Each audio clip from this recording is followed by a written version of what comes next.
नमस्कार मित्रांनो, कर्जमाफीची KYC कशी होणार या संदर्भात माहिती आपण या व्हिडिओच्या माध्यमातून समजून घेऊया. कारण कर्जमाफीची पहिली यादी प्रकाशित करण्यात आलेली आहे आणि ही यादी कोणत्या ठिकाणी पाहायला मिळेल या संदर्भात आपण माहिती देणार आहोत. तर माहिती व्यवस्थितपणे समजून घ्या आणि मराठी या चॅनलला सबस्क्राईब करून ठेवा, कारण तुम्हाला असेच नवीन नवीन अपडेट तुमच्यापर्यंत आम्ही पोहोचवायचा प्रयत्न करतोय. कोणतेही प्रश्न असेल तर तुम्ही कमेंट बॉक्समध्ये कमेंट करून विचारू शकता. तर चला आपण आता जे माहिती आहे ते सर्व व्यवस्थितपणे समजून घेऊया.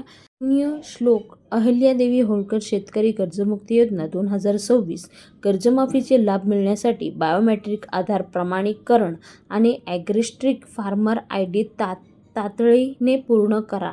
ह्या दोन गोष्टी तुमची व्हायला पाहिजे. शेतकऱ्यांनो, कर्जमाफीचा लाभ घेण्यासाठी आधार प्रमाणीकरण आणि फार्म ID तातडीने पूर्ण करा. बायोमेट्रिक आधार प्रमाणीकरण अनिवार्य आहे. ॲग्रिस्ट्रिक फार्मर ID नोंदणी अनिवार्य आहे. 2 लाखापर्यंत कर्जमुक्ती थकबाकीदार शेतकऱ्यांना मिळणार आहे. या दोन गोष्टी तुमचे क्लिअर असतील तर पुढे तुम्हाला कोणत्याही गोष्टीचा प्रॉब्लेम होणार नाही.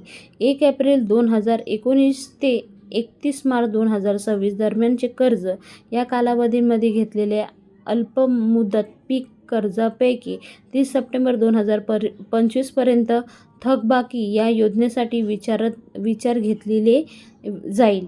आपले नाव यादीत इथे तपासा. लाभार्थींना ग्रामपंचायत, बँक किंवा आपले सरकार सेवा केंद्र प्रसिद्ध केले जातील तेथे आपल्या युनिक क्रमांक तपासावा. तर तुम्हाला जर तुमचे यादीमध्ये नाव तपासायचं असेल तर बँक किंवा ग्रामपंचायतच्या इथे जाऊन तुम्ही तुमचे ह्या यादीमध्ये तुमचे नाव आहे की नाही अशा प्रकारे तुम्ही चेक करू शकता. ह्या सगळ्या गोष्टी क्लिअर असेल तरच तुम्हाला कर्जमाफी मिळणार आहे आणि कर्जमाफी KYC अशा प्रकारे पूर्ण करायची आहे. व्हिडिओ आवडला तर जास्तीत जास्त पुढे शेअर करा. पुन्हा भेटूया नवीन व्हिडिओ सांगते.